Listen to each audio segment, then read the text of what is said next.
नमस्कार. Jaya Indian recipe चॅनलमध्ये सर्वांचं खूप खूप स्वागत आहे. आज मी पारंपरिक पद्धतीने लिंबू सरबत बनवणार आहे. कडक उन्हाळ्यात लिंबू सरबत पिण्याची खूप इच्छा होते. लिंबू सरबत पिलं की मग शरीराला ताकदही येते. तर मी या ग्लासने बरोबर 3 ग्लास पाणी ॲड करते.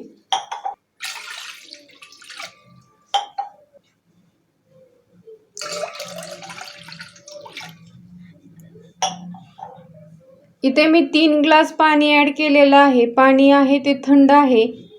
तर मी या व्हिडिओमध्ये एक ट्रिक सांगणार आहे जेणेकरून साखर आहे ती पटकन विरघळली जाईल. तर इथे मी बरोबर 1 वाटी साखर घेतलेली आहे सरबत बनवण्यासाठी. तर ही वजनाने बरोबर 300 ग्रॅम साखर आहे. साखर आपल्या आवडीप्रमाणे कमी जास्त करू शकता. तर काय करायचं आहे आपल्याला साखर पटकन विरघळण्यासाठी ही साखर आहे ती आपण दळून घ्यायची आहे मिक्सरला. इथे मी एक मिक्सरचं भांडं घेतलेलं आहे आणि त्याच्यामध्ये ही साखर ॲड करते. हे आपण मिक्सरला बारीक करून घेऊया. साखर बारीक करून घेतली की पटकन विरघळली जाते पाण्यामध्ये. आणि काय करायचं आहे उन्हाळा आला की आपण एकदम अशी भरपूर साखर बारीक करून ठेवायची, म्हणजे ज्यावेळेस आपल्याला सरबत बनवायचं आहे त्यावेळेस आपण पटकन बनवू शकतो आणि साखर ही पटकन विरघळली जाते.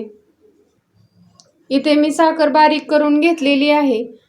तर आता ही बारीक केलेली साखर आहे ती मी याच्यामध्ये पाण्यामध्ये ॲड करते. यानंतर इथे मी लिंबू घेतलेला आहे. तर पूर्ण 1 लिंबू याच्यामध्ये मी पिळणार आहे.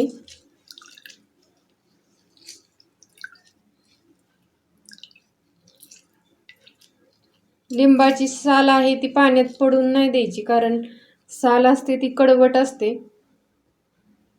त्याच्यामुळे पाण्याची टेस्ट चेंज होऊ शकते, सरबतची टेस्ट चेंज होऊ शकते. त्याच्यामुळे फक्त आपल्याला लिंबाचा रस पिळून घ्यायचा आहे.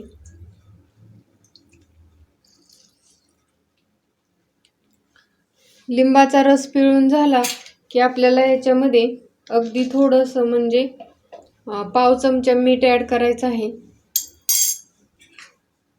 आता हे आपण एका पळीच्या सहाय्याने हलवून घेऊ. असं साखर आपण बारीक करून घेतल्यामुळे आता पटकन विरघळली जाते. जर अख्खी साखर आपण घातली तर खूप वेळ लागतो विरघळण्यासाठी. अगदी 2 मिनिटातच अशा पद्धतीने केली तर साखर विरघळली जाते.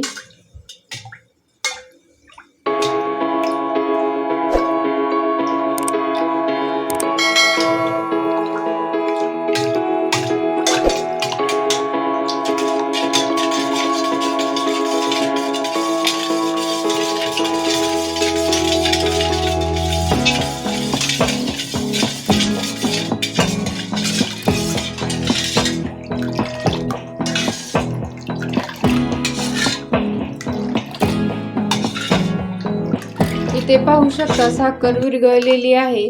2 मिनिट ही लागले नाहीत, अगदी 1 मिनिटातच साखर विरघळलेली आहे.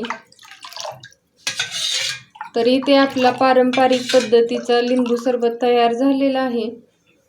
लिंबू सरबत आहे ते आपण आता गाळून घेऊया.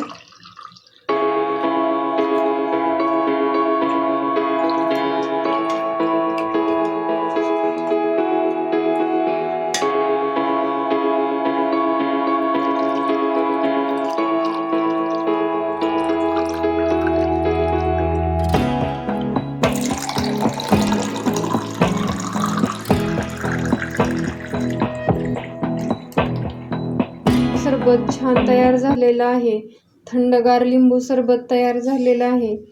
तुम्हाला ही रेसिपी आवडली तर नक्की लाईक करा, शेअर करा. माझ्या चॅनलला सबस्क्राईब करायला विसरू नका. त्याच्या शेजारी जे बेल आयकॉन आहे तेही प्रेस करा, म्हणजे नवीन व्हिडिओ अपलोड केले की त्याचं नोटिफिकेशन तुम्हाला येईल.